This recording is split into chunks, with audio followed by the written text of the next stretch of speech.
ಮುತ್ತಿನ ಹರುತಿಯನ್ನು ಎತ್ತಿನ ಬೆಳಗುವೆ ಸತ್ಯವಾನ ಸಹಿತ ಸಾವಿತ್ರಿಗೆ ಪಿತನ ಆಜ್ಞದಿ ತನ್ನ ಸಖಿಯರಿಂದೊಡಗೂಡಿ ಪೃಥ್ವಿಯನ್ನೆಲ್ಲ ಸಂಚರಿಸಿ ಸತ್ಯಶೀಲ ಶಾಂತಮೂರ್ತಿಯಾದ ಸತ್ಯವಾನಗಲಿದು ಅತ್ತಿಯಿಂದ ಅಶ್ವಪತಿಯ ಮುಂದೆ ಬಂದು ವಾರ್ತೆ ತಿಳಿಸಿದಳು. ಓ ಬ್ರಹ್ಮಪುತ್ರರು ಬಂದು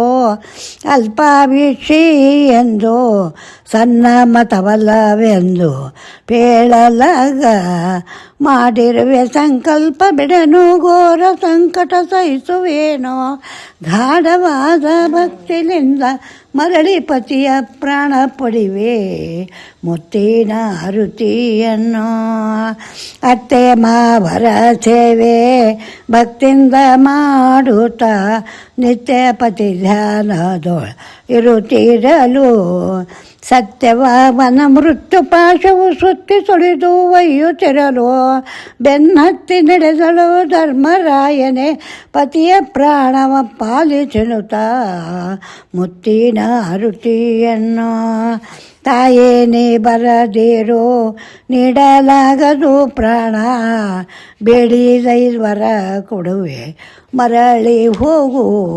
ಪತಿಯ ಬಿಟ್ಟು ಸತಿಗೆ ಗತಿಯು ಯಾವುದು ಧರ್ಮರಾಯ ಹಿತದಿಯನಗೆ ಸುತರ ಪರಿಯಂದರುಷದಿಂದ ಹರಸಿಯನಗೆ ಪಿತನ ವಂಶವ ಬೆಳೆಸಿ ಕಳೆದ ರಾಜ್ಯವ ಗಳಿಸಿ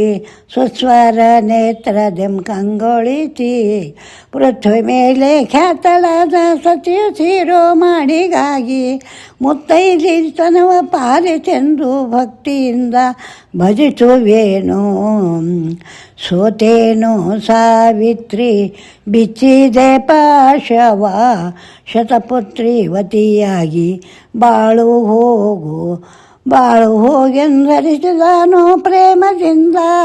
ಪತಿಯ ಸಹಿತ ನಡೆದಳತಿ ಹರುಷದಿಂದ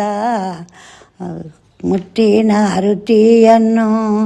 ಎತ್ತಿನ ಬೆಳಗುವೆ ಸತ್ಯವಾನ ಸಹಿತ ಸಾವಿತ್ರಿಗೆ.